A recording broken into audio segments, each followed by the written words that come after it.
Lagi satu yang last sekali, masa nak apa-apa nanti last sekali, kalau boleh kita jaga SOP lah.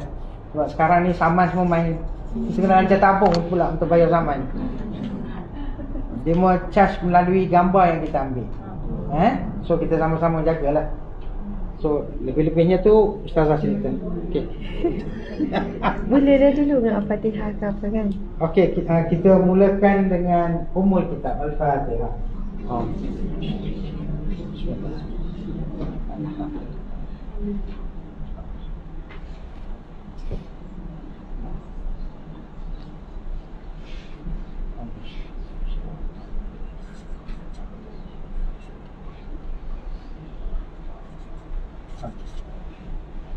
Allahumma salli ala sayyidina Muhammad wa ala ali sayyidina Muhammad.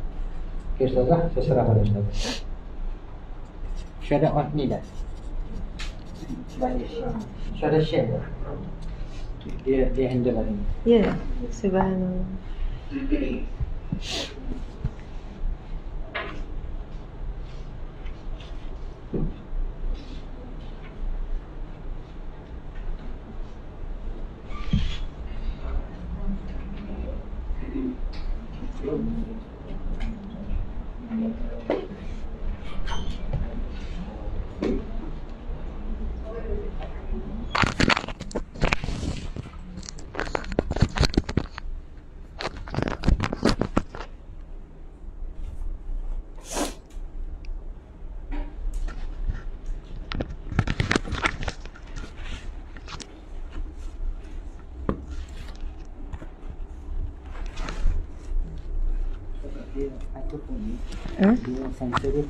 Okey, kena jauh.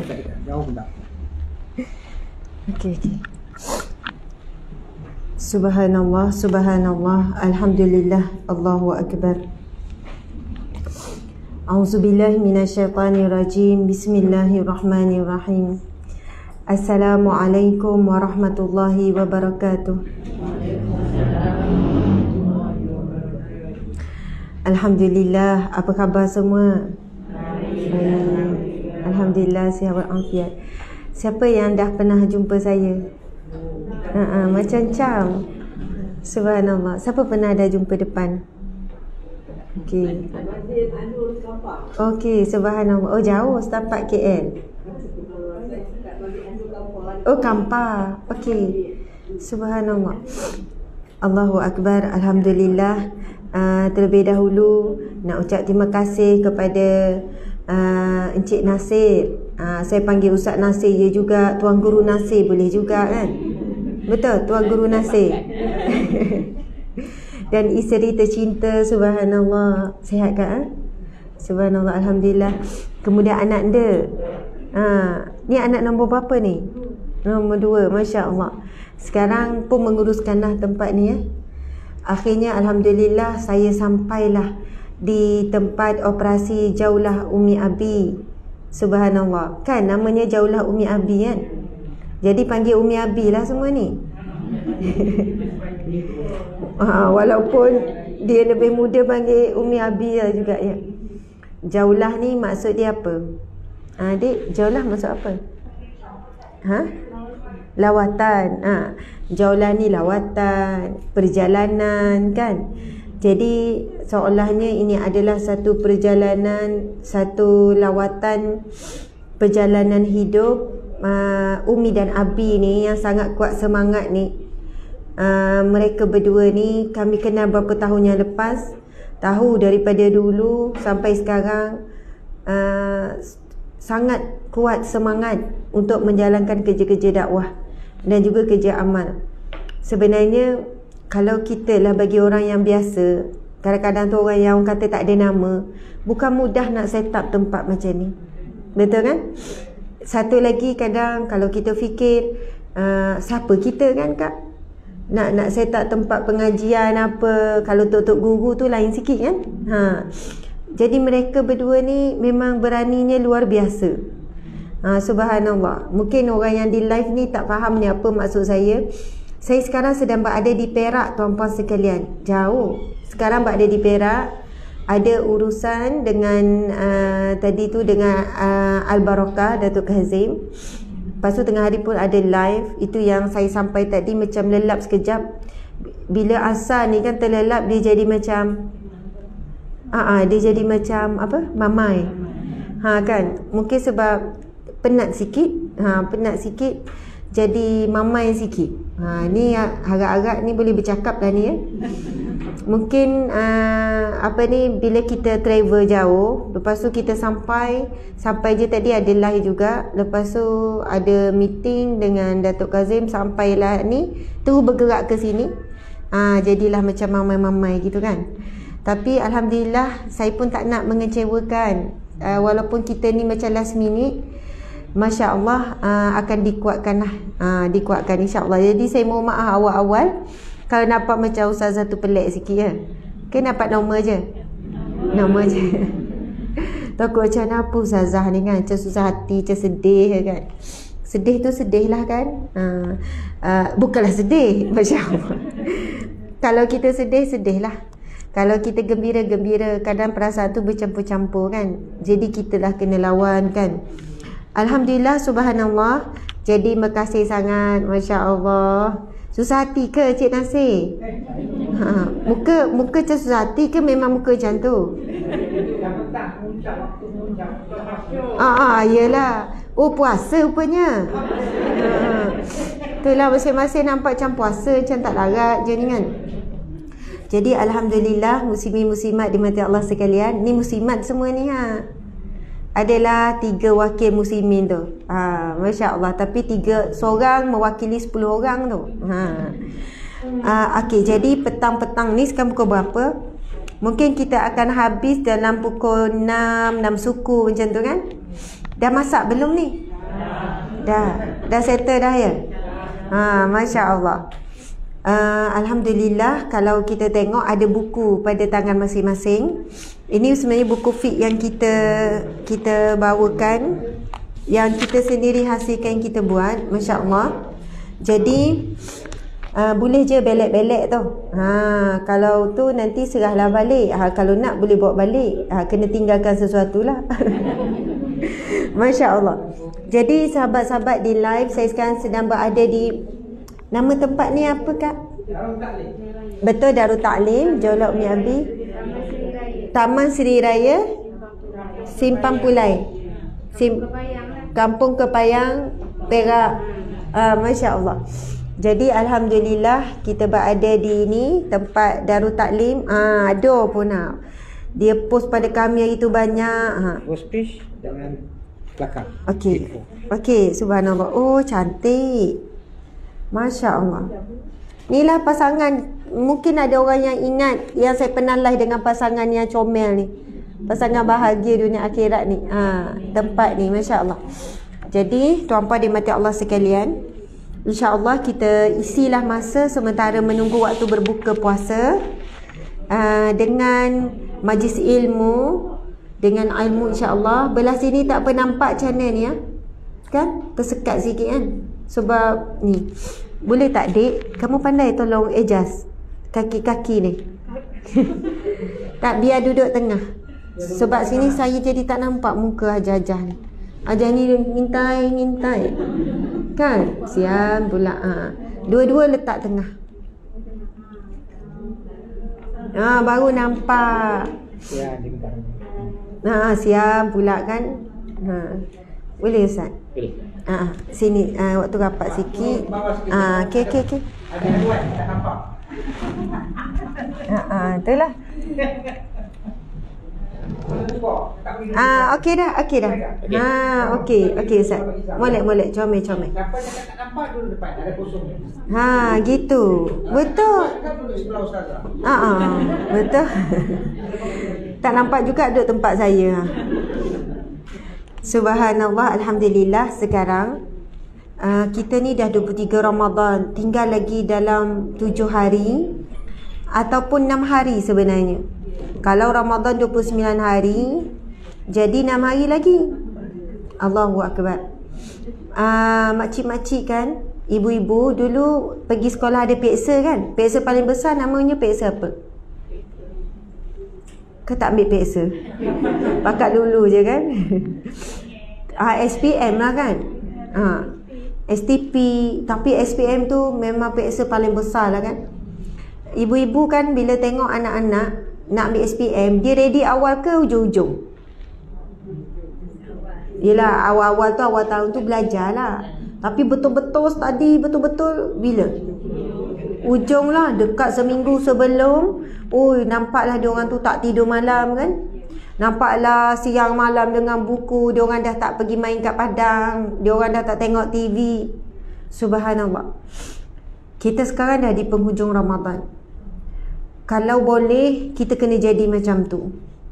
Sungguh-sungguh sampai tidur sikit, sampai mana-mana bawa Quran, banyakkan zikir apa semua. Bukan kata macam tu elok. Kalau ikutkan yang terbaiknya, kalau yang cemerlang, pelajar yang cemerlang, daripada awal lagi dia dah ready.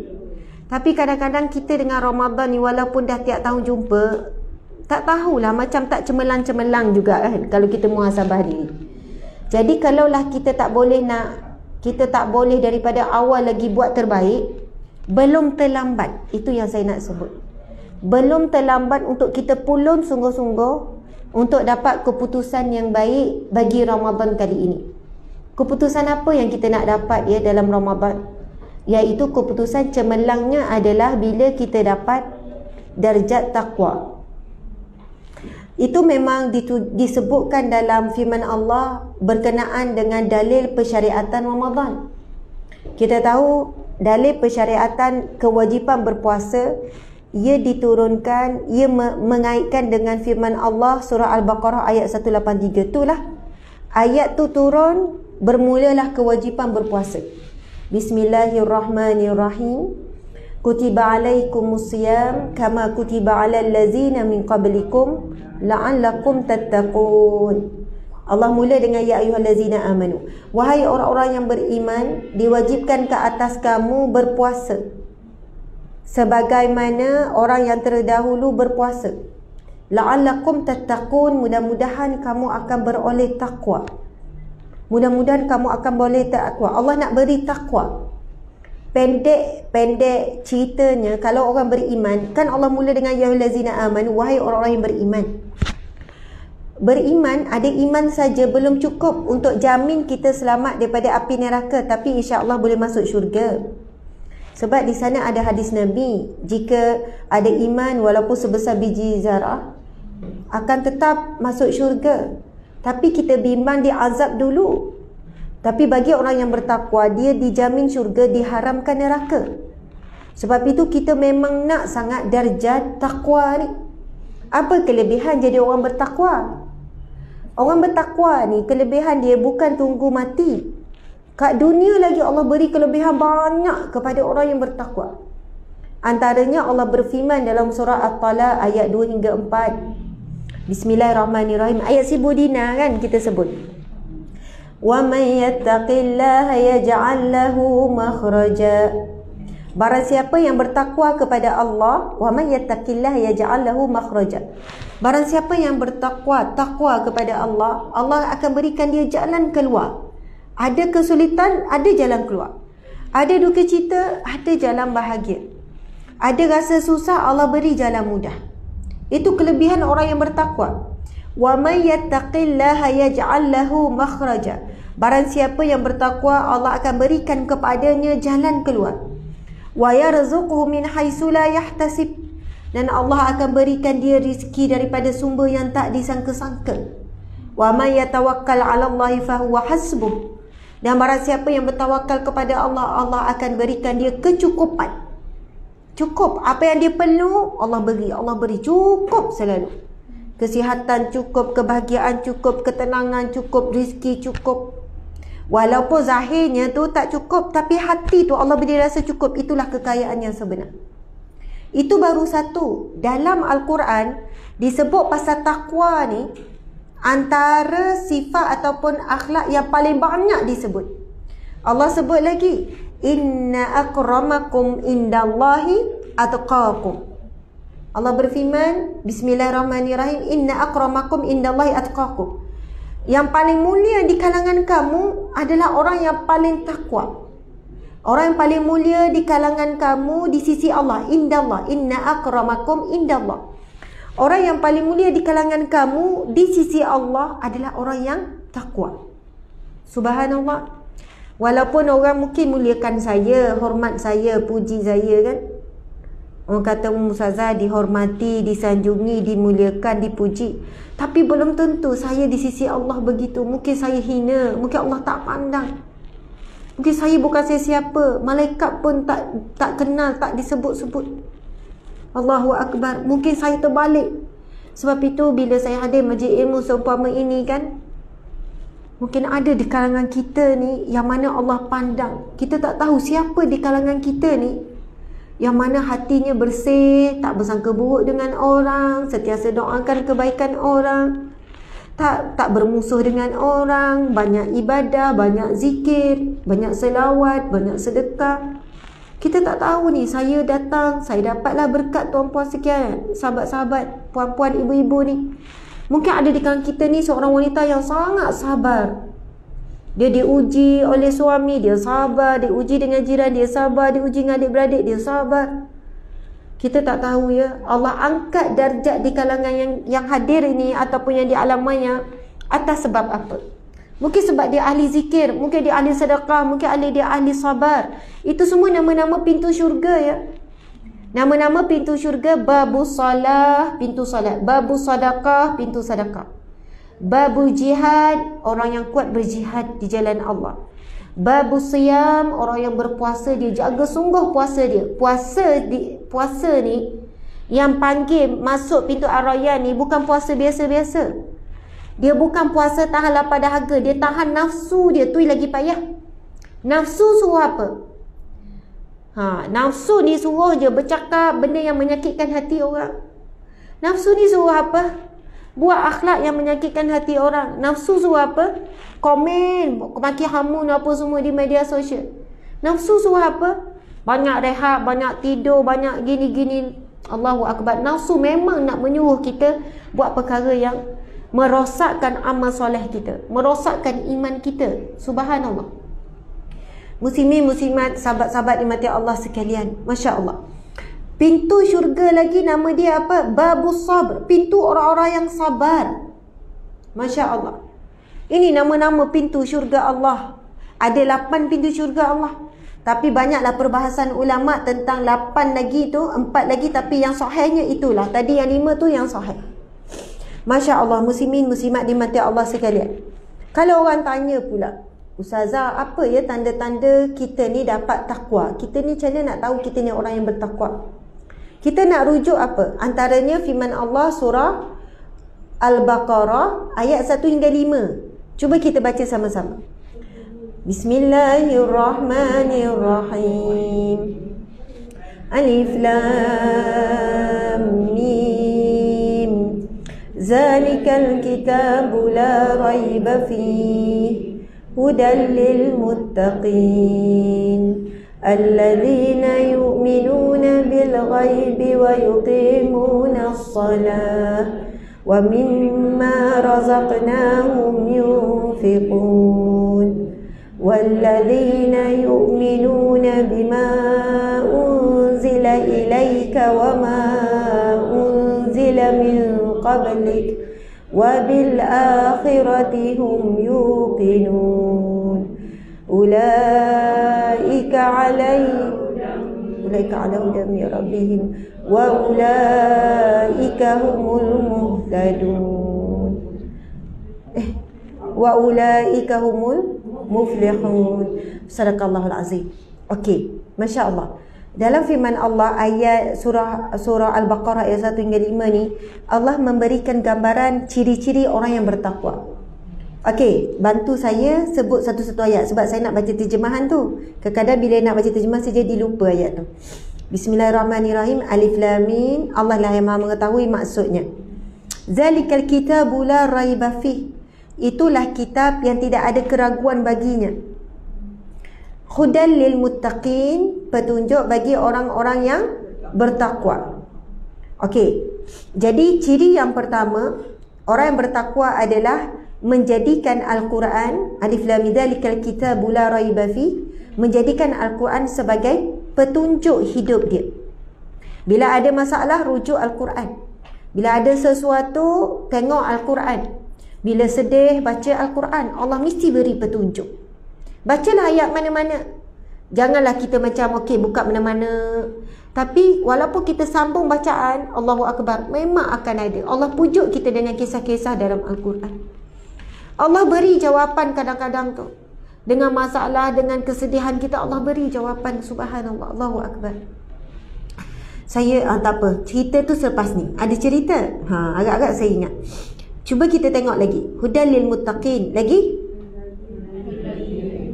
Alladzina yu'minuna bil ghaib.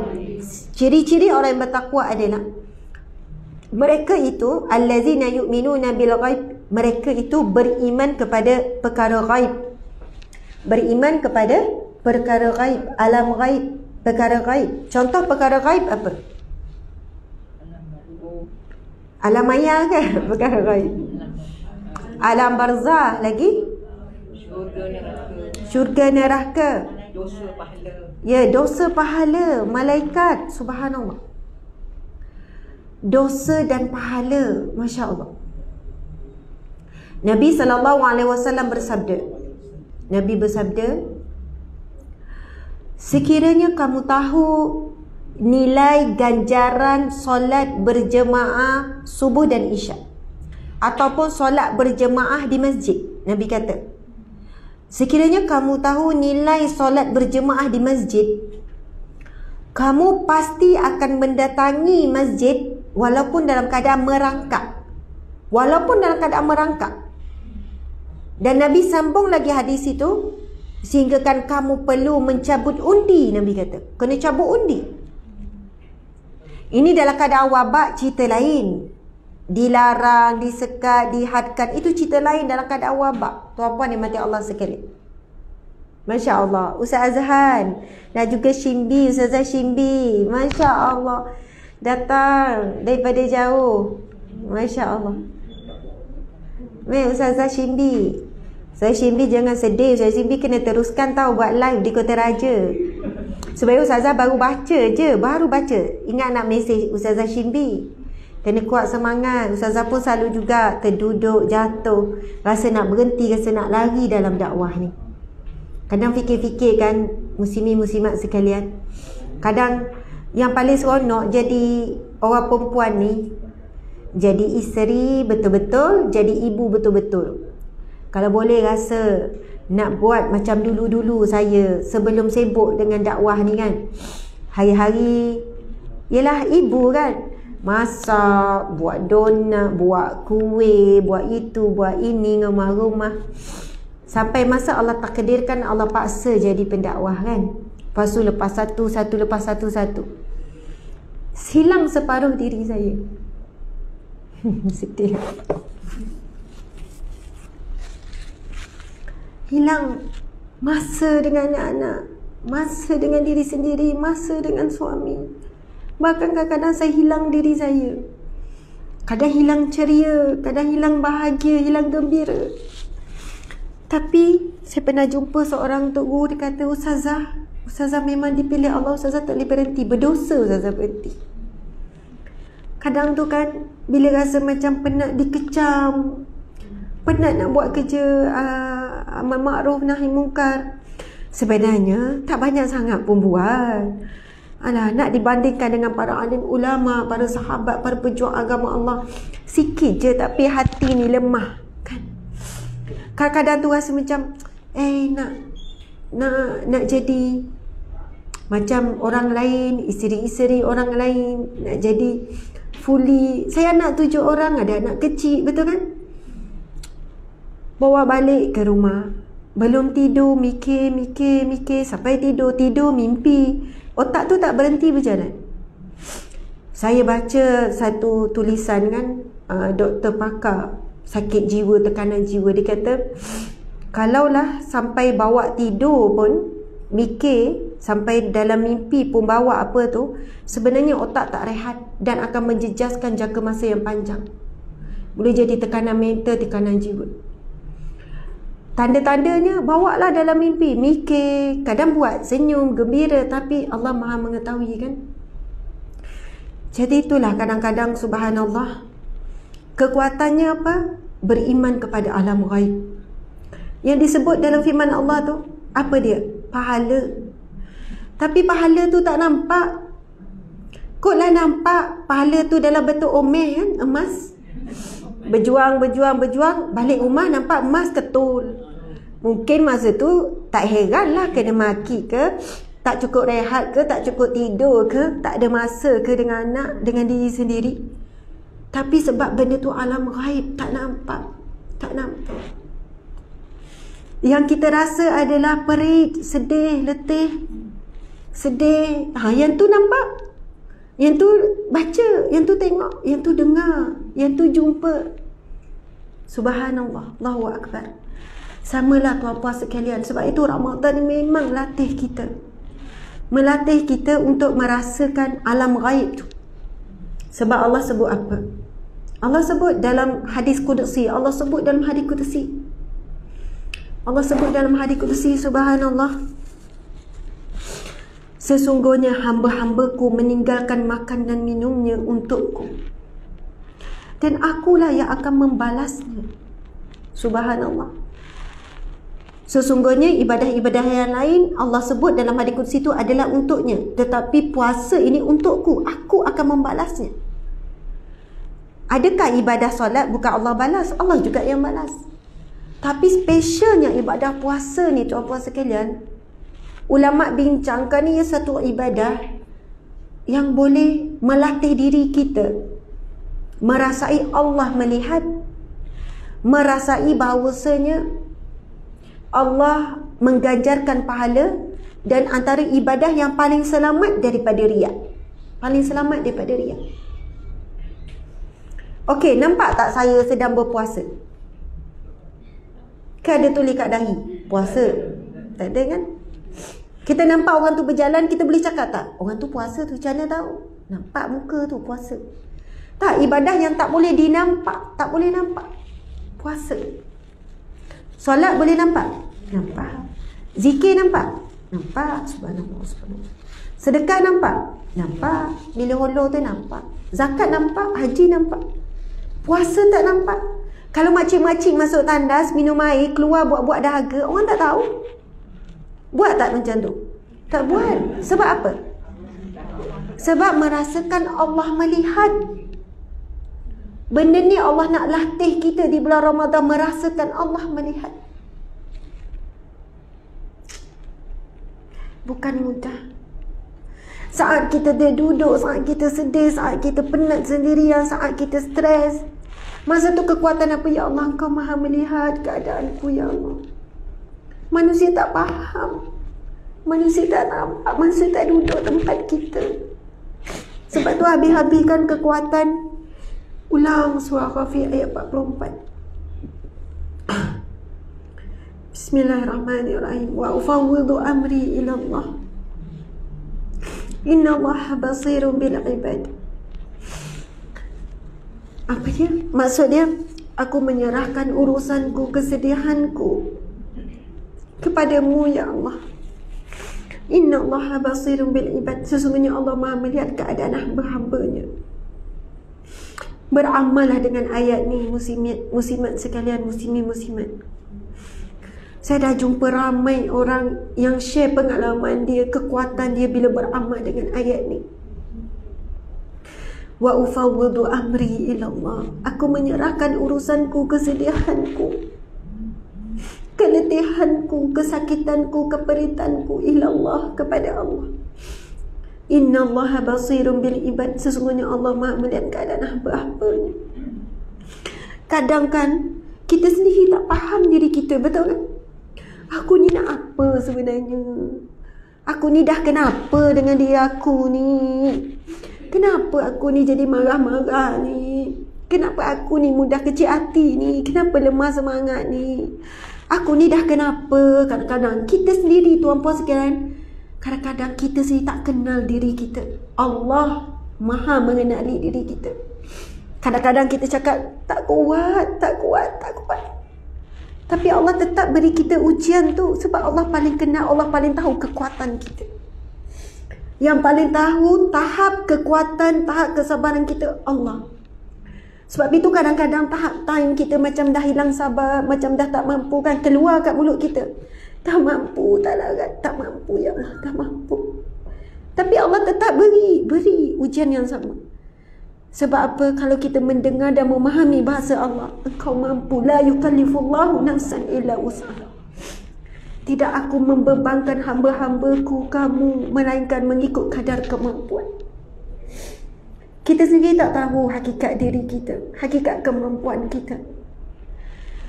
Tetapi yang kita mampu buat waktu kita dalam keadaan rasa tak mampu, kosong, blur, sedih, duka cita, sebut Allah, Allah, ya Allah, ya Allah.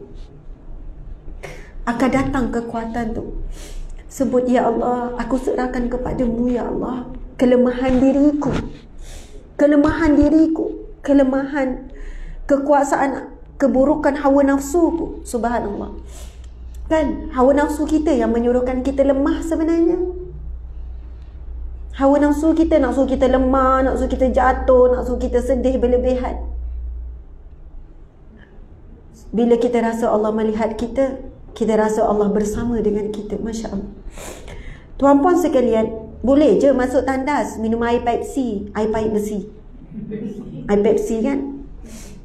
Siapa tahu dan tandas seorang. Tapi kita tak buat. Sebab puasa melatih kita. Kita tinggalkan makan minum kerana Allah. Kita bukan tinggalkan makan minum kerana tak ada makanan. Subhanallah. Boleh je masuk bilik air, duduk dalam bilik seorang pun boleh, kunci pintu, lepas tu makan. Lepas tu buat lapar, buat tak larat. Allahu Akbar. Sebab itu sifat ihsan, sifat yang sangat mahal. Sifat ihsan. Apa maksud ihsan? Satu hari malaikat Jibril datang bertemu dengan Rasulullah sallallahu alaihi wasallam. Masa tu Rasulullah dengan sahabat. Malaikat Jibril datang berupa lelaki yang berjubah putih. Kemudian malaikat Jibril duduk bertemu lutut dengan Nabi. Nama hadis ni dinamakan hadis Jibril. Subhanallah. Bertemu lutut. Kita kalau duduk usurah pun tak adalah bertemu lutut kan. Kita duduk dalam bulatan, lutut bertemu. Ini lutut dengan lutut saling bertemu depan-depan. Duduk bertemu lutut. Hadis tu jelas menyebutkan begitu. Duduk bertentangan dan bertemu lutut. Kemudian malaikat Jibril tanya Nabi beberapa soalan. Soalan yang pertama malaikat Jibril tanya apa? Soalan pertama, akhbirni anil Islam. Wahai Muhammad, beritahu aku tentang Islam. Kemudian malaikat Jibril tanya lagi, lepas tu Rasulullah menjawab rukun Islamnya 5, itulah Islam. Kemudian malaikat Jibril tanya lagi, akhbirni anil iman. Beritahu kepadaku tentang iman. Lalu Nabi menyebutkan tentang rukun iman yang 6 tu. Kemudian malaikat Jibril tanya lagi. Sahabat-sahabat pelik ni, siapa lelaki ni? Tak pernah ni bukan orang kawasan ni, tapi pada dirinya tak nampak dalam perjalanan jauh. Kalau orang musafir mungkin nampak lusuh, nampak letih. Tak. Dan ini bukan orang Mekah, bukan orang Madinah ni, bukan orang yang dekat-dekat ni. Muka ni tak pernah nampak ni, tapi sahabat tengok perbualan tu. Lepas tu malaikat Jibril tanya lagi, akhbirni anil ihsan. Beritahu kepadaku apa itu ihsan. Lalu Nabi pun menjawab, al-ihsan an ta'budallaha ka'annaka tarahu fa illakum tarah wa innahu yara. Allahu Akbar.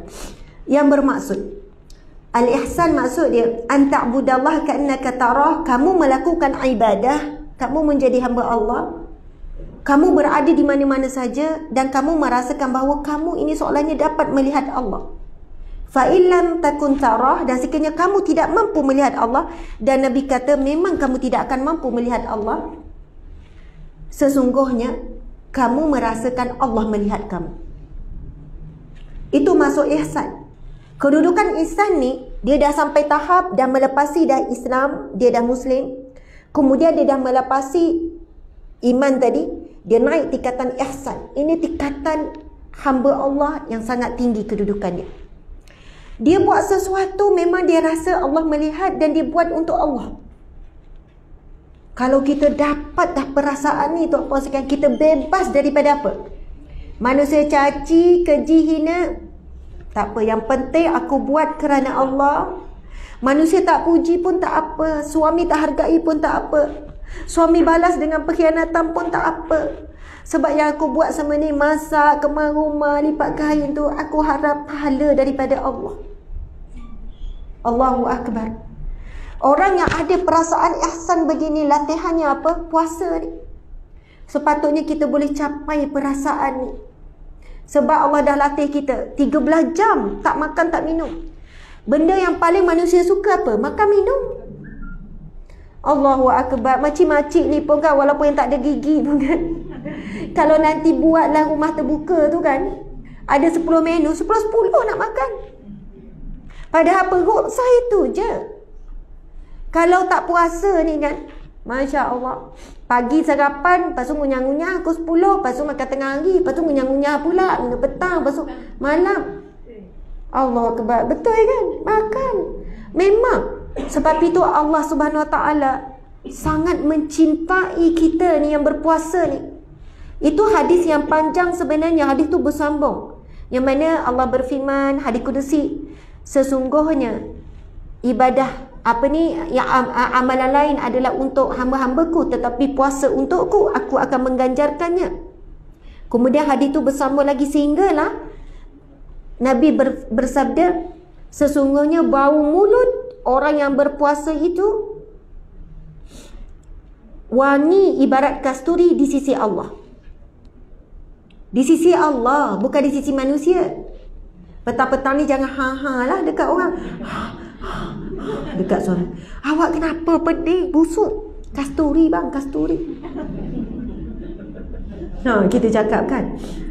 Kasturi itu sesungguhnya bau mulut orang berpuasa itu di sisi Allah ibarat kasturi, wangi. Ini bukan kasturi yang dunia ni. Ini kasturi yang tak pernah kita cium, bau syurga ni. Allahu Akbar. Saya nak tanya, bau mulut orang berpuasa wangi ke busuk? Busuk. Wangi di sisi Allah. Kalau bau gigi tak busuk lah. Tapi kalau kalau tak bau langsung daripada pagi sampailah buka. Kalau tak percaya sekarang buat macam ni, lepas tu sedut sendiri. Tahulah bau macam mana. Saya tak tahulah kok bau macam tu wangi. Cubalah buat minyak wangi bau tu. Ada kau orang nak beli bau macam tu? Kita sendiri pening. Aduh. Bau mulut sendiri tu. Subhanallah.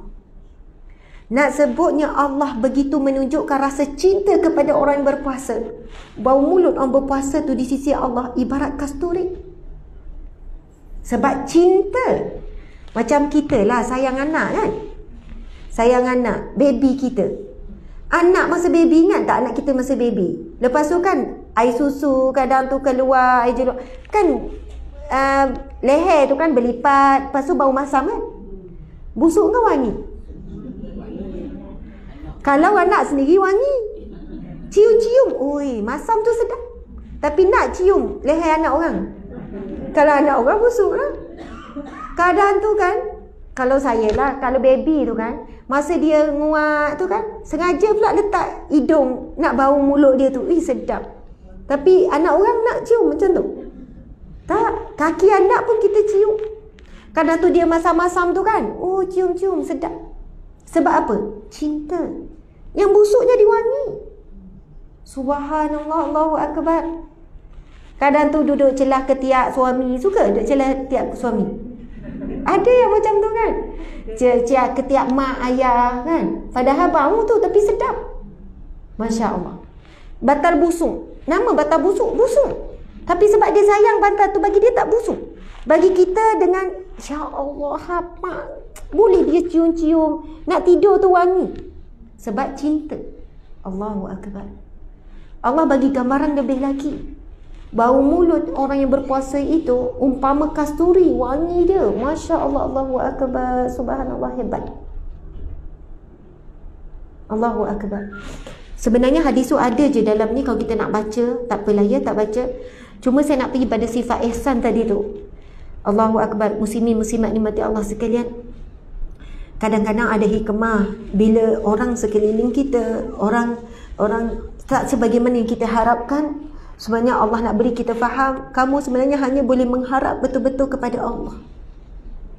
Dan siapa yang mengharap kepada Allah takkan pernah kecewa. Itu ciri orang yang bertakwa, beriman kepada alam ghaib. Alam ghaib, pahala, dosa. Alam ghaib, merasa Allah melihat. Itu alam ghaib. Merasa Allah yang basir, yang maha melihat. Allah yang sami, yang maha mendengar keluhan kita. Itu alam ghaib. Cakap seorang-seorang. Kalau orang yang tak belajar tentang sifat Allah yang maha mendengar, orang kata tu tak betul tu. Cakap seorang-seorang. Tapi kita pula dalam Islam cakap dengan Allah itu adalah orang yang beriman, orang yang bertakwa. Kan duduk, ya Allah, aku nak mengadu padamu, ya Allah, engkau maha melihat apa yang berlaku kepadaku, ya Allah. Dan hanya engkau, la haula wa la quwata illa billah. Hasbi rabbi jalallah, hasbunallah wa ni'mal wakil, ni'mal maula wa ni'mal nasir. Cukuplah Allah bagiku, engkaulah sebaik-baik penolong, engkaulah sebaik-baik pelindung. Allahu akbar. Walaupun masalah tak settle lagi, tapi apa yang kita dapat masa cakap macam tu, tenang. Masa cakap masa tu rasa apa? Rasa macam Allahu akbar. Sebab apa? Allah ya qawi, beri kekuatan. Allah ya salam. Nama-nama Allah ni kan, Allah ya salam, berikan ketenangan, beri rasa selamat. Allah ya mukmin, nama Allah lagi. Allah yang maha tenang, Allah beri kita ketenangan. Rupanya saat kita diuji, bukan masalah selesai itu yang kita paling perlu. Memang kita nak masalah tu selesai, tetapi sebenarnya yang lagi kita perlu adalah tenang ketika menghadapi masalah, kuat ketika hadapi masalah, ketika hadapi ujian. Yang tu siapa boleh bagi? Allah. Allah boleh bagi. Tuan-puan sekalian, perasaan sedih boleh nampak ke? Perasaan sedih tu boleh nampak? Macam mana ya seketul hati tiba-tiba boleh berubah? Gembira, sedih, marah. Mana tu kan tak nampak. Duduk mana perasaan tu? Itu adalah makhluk Allah yang tak nampak. Duduk kat hati ke duduk kat fikiran? Duduk dekat mana kan? Duduk hati ke duduk fikiran? Tak tahu, tak nampak. Allah yang mengubah hati manusia tu jadi sedih, jadi gembira, jadi kuat, jadi lemah, jadi resah gelisah, jadi tenang. Allah yang memberikan kepada hati yang berada di alam ghaib tu. Kalau hati yang belah liver tu, yang boleh makan hati goreng, hati ayam, hati kambing, hati lembu tu, itu liver hati yang ketul boleh nampak. Tapi hati nurani itulah tempat jatuhnya tenang, marah, resah gelisah. Itu tak nampak, itu alam ghaib. Siapa yang beriman kepada wujudnya alam ghaib dan kuasa ghaib, iaitu Allah Subhanahu Wa Taala ialah yang membolak balikkan hati itu. Subhanallah, Allahu Akbar, Masya Allah. Muslimin muslimat dimati Allah sekalian, saya ni pun akan berhenti dah ni kan. Tuan puan nak balik jauh ya? Dekat? Dekat. Okey, kita baca satu hadis Nabi, kita buka buku kita ni. Masya Allah.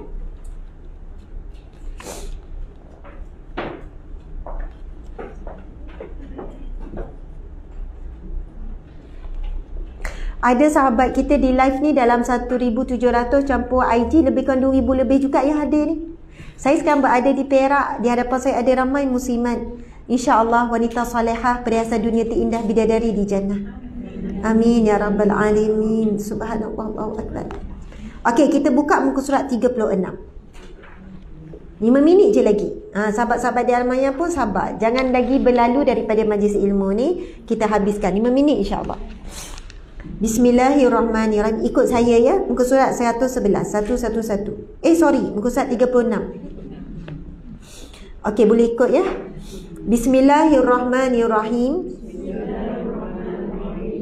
Inna fil jannah baban yuqalu lahu ar-rayyan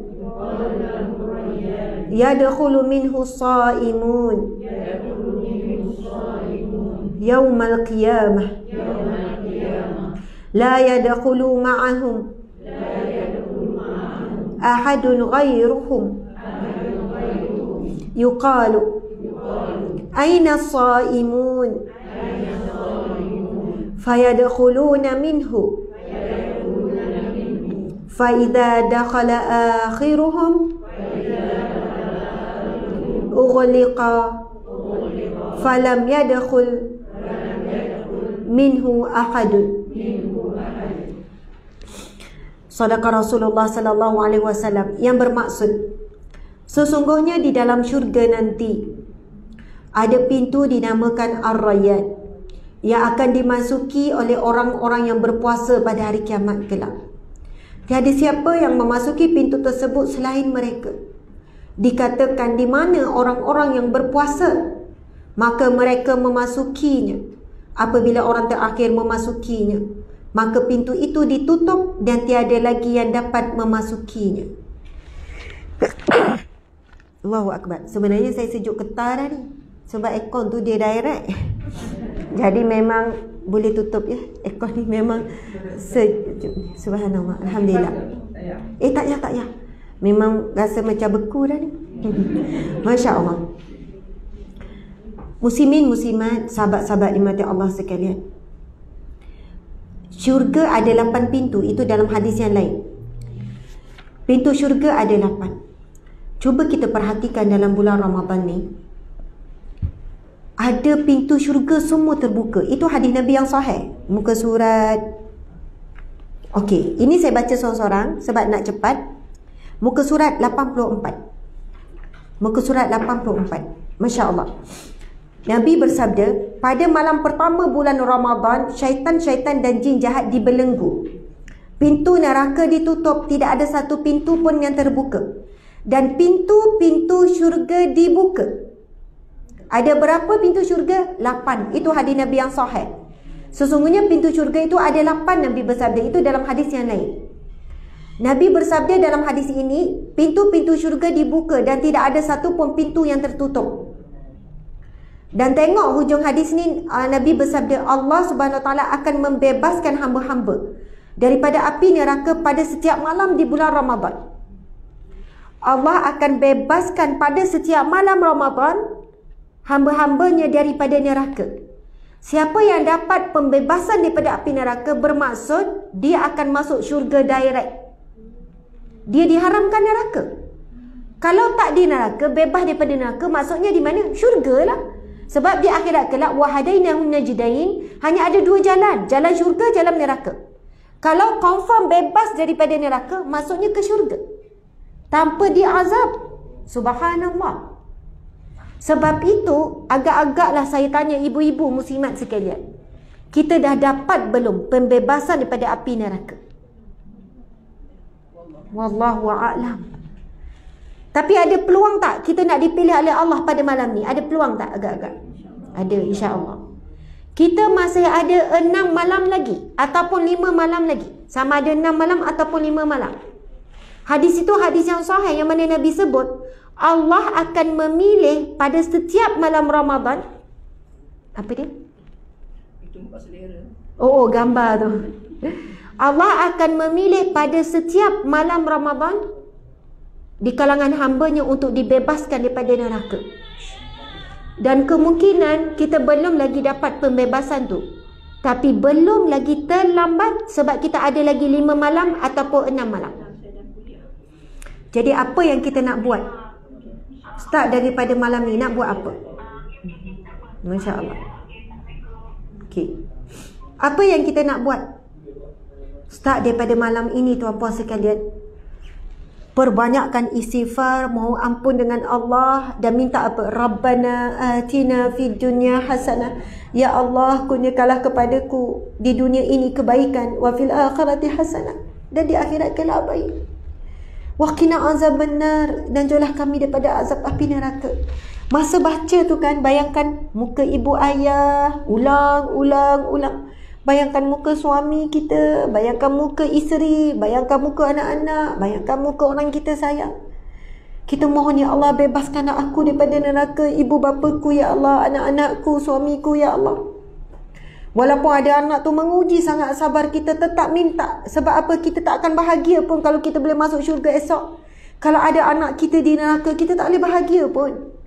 Walaupun anak tu banyak menyakitkan hati, walaupun anak tu dah membuatkan kita malu, sampai anak tu isap dadah lah contohnya, anak tu buat maksiat sampai kita malu dengan orang kampung, tapi naluri keibuan tu kekal sampai di mahsyar, sampai di akhirat kelak. Walaupun kat dunia tak nak ngaku anak, tapi percayalah walaupun ibu ni di syurga, dia tetap kalau anak tu dia azab dan neraka. Agak-agak boleh bahagia tak ibu ni? Tak bahagia walaupun dalam nikmat dalam syurga. Sebab itu nikmat yang paling hebat bukan kita masuk syurga seorang-seorang, tapi masuk syurga sekeluarga. Nikmat paling hebat masuk syurga sekeluarga. Bukan kita ni berjuang untuk ke syurga Allah seorang-seorang, tak. Kita memperjuangkan syurga untuk suami kita, untuk isteri, untuk anak-anak, untuk adik-beradik, untuk mak ayah. Tak mampu negur dia orang buat maksiat, doa, doa, doa, malam-malam sebut. Saya kan 3 hari lepas ada seorang hajah ni kan, nama dia Hajah Novi.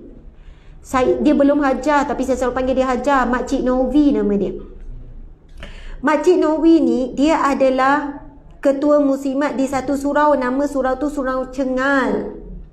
Orangnya kecil, kurus. Macam akak ataupun kurus lagi. Umurnya dah 74 tahun.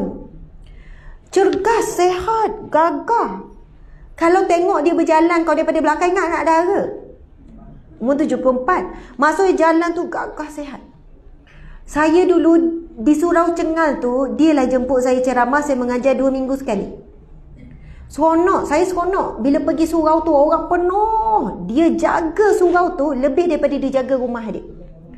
Antara surau yang sangat bersih, cantik. Lepas tu ada bunga-bunga, ada pokok-pokok hijau. Dialah yang tanam, dialah yang siram, dialah yang jaga. Subhanallah. Lepas tu kan ada hamba-hamba Allah lain cerita, Ustazah Acik Novi ni hidup dia ditanggung oleh Allah. Saya kata, apa maksud akak ditanggung oleh Allah? Ustazah, kalau nak tahu Acik Novi ni suami dah meninggal lama.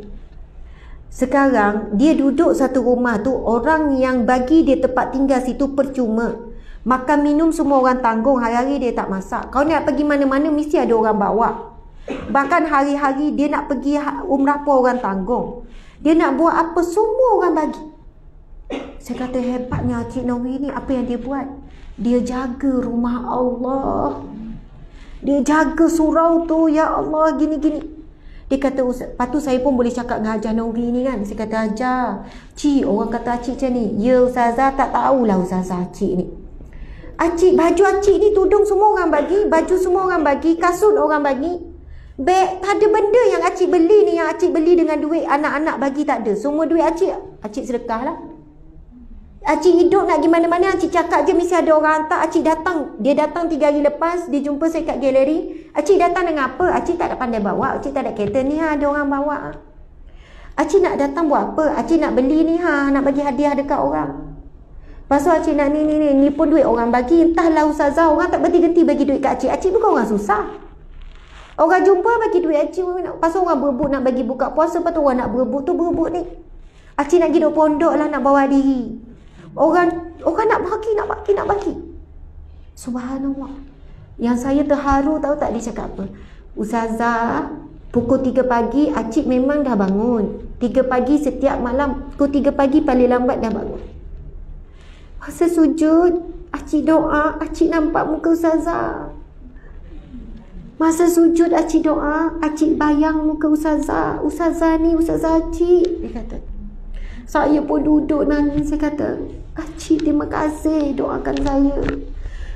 Masa sujud Acik doakan Ustazah, terbayang muka Ustazah. Lepas tu dia kata, lepas doa, lepas solat lagi, doa lagi, sebut nama Ustazah. Acik ni nak pergi belajar pondok, nak duduk kat pondok, biar mati kat pondok. Acik sedih satu je, nak tinggal Ustazah kat Negeri Sembilan ni. Ustazah jangan lupa Acik, Ustazah datang ziarah Acik boleh? Lepas tu dia kata, ya Acik, saya akan ziarah Acik bila Acik masuk pondok. Ui, riang hati Acik, dia tahu gembira.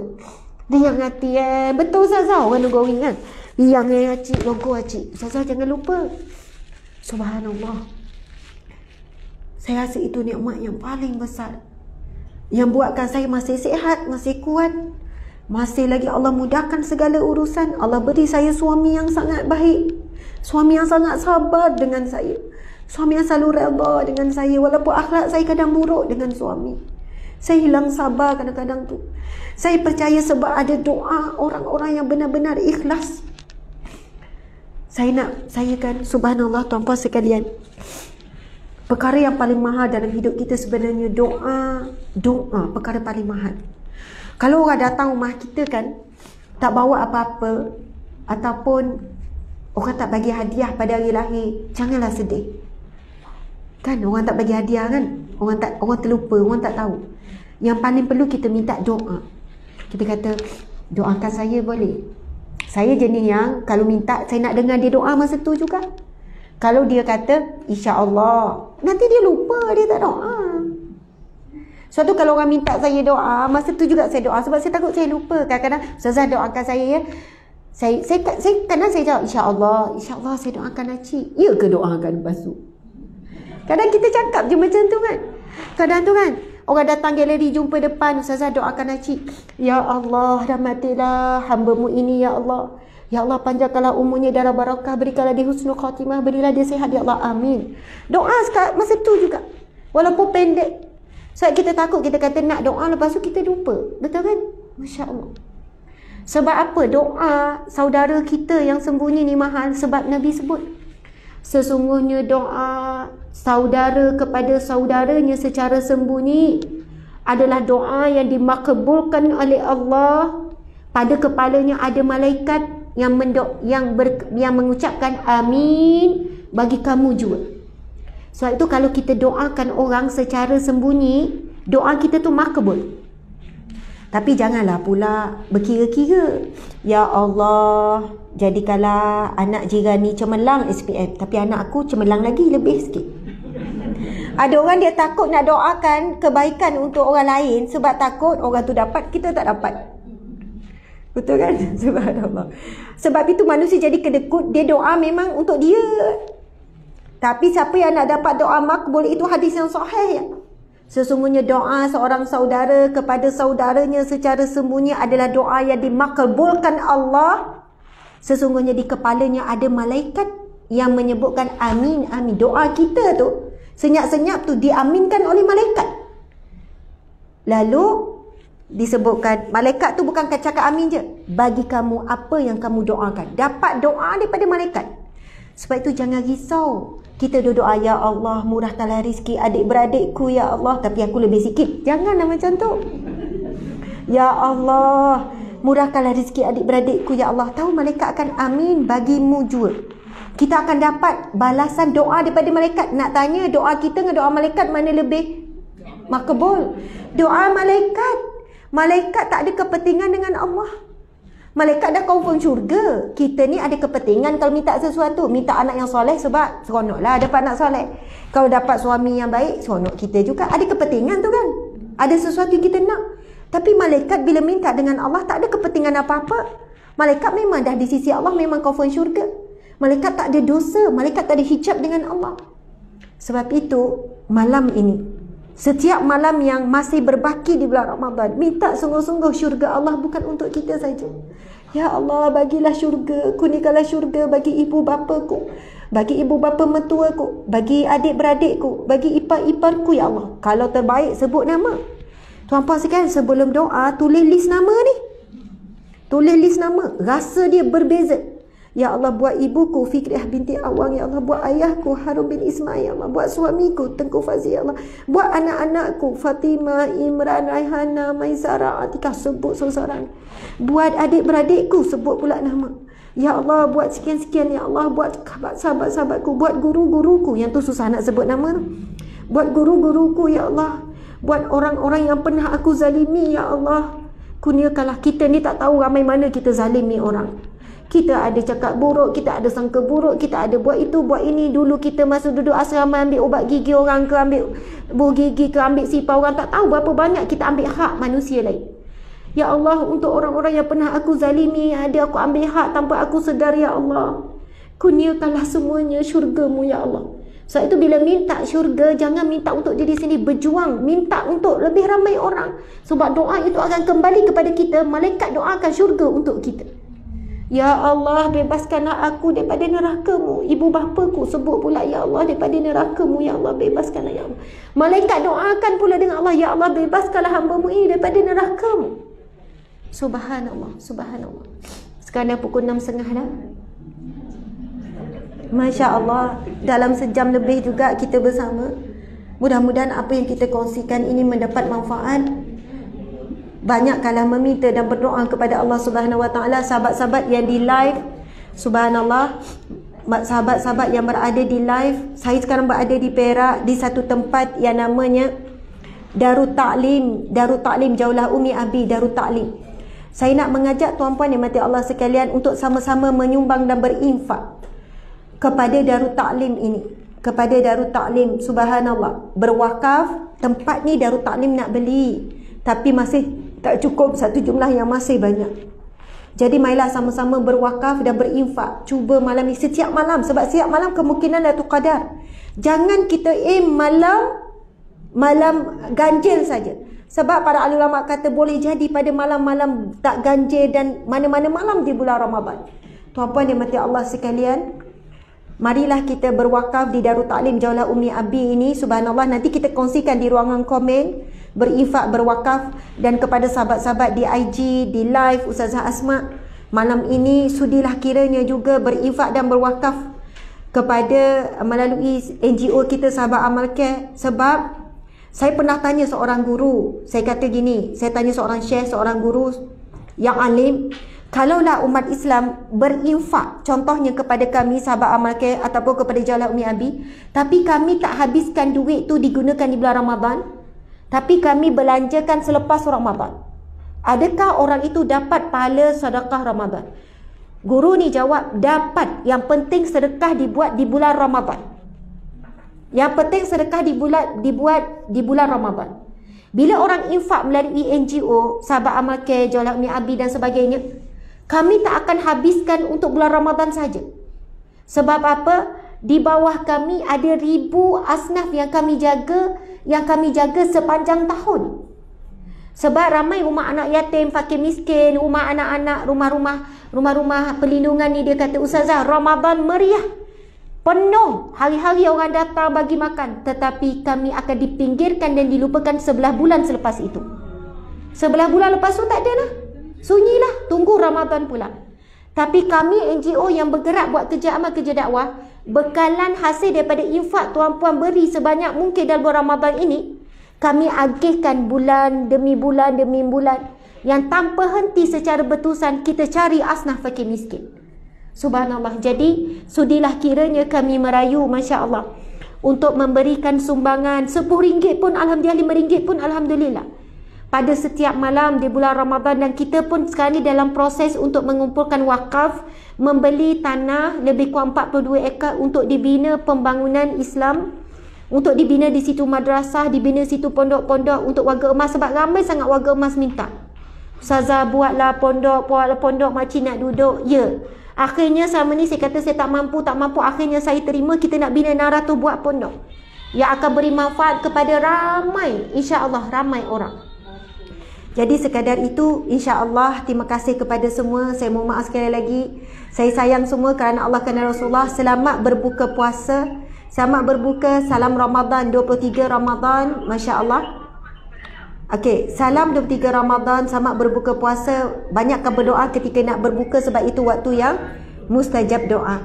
Sekian, wabillahi taufiq wal hidayah. Assalamualaikum warahmatullahi wabarakatuh. Subhanallah, ya, saya pun tak puas juga. Sahabat-sahabat sekalian, Masya Allah, terima kasih. Boleh tolong tutupkan ni? Tak apa, saya tutup.